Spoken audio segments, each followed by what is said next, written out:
Mariing inalmahan ng ilang animal rights group ang paraan ng paggamit sa isang buhay na kalapati sa tinatawag na salubong sa ginanap na misa noong Easter Sunday.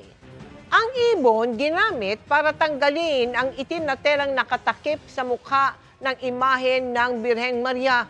Inunat ang pakpak nito at tinali gamit ang patpat at cable tie. Makikita rin ang napakaraming lobo na itinali sa naturang ibon. Sabi ng Philippine Animal Welfare Society, walang lugar ang ganitong mga klase ng animal cruelty sa mga religious celebrations. Hindi dapat may santabi ang kapakanan ng mga hayop na ginagamit sa ganitong mga paraan, ayon naman sa Animal Kingdom Foundation. Sinulatan nila ang simbahan at hininging isama nila sa kanilang ministry ang animal welfare education. Sinubukan namang kunin ng GMA News ang panig ng simbahan, ngunit tumanggi silang magbigay ng anumang pahayag.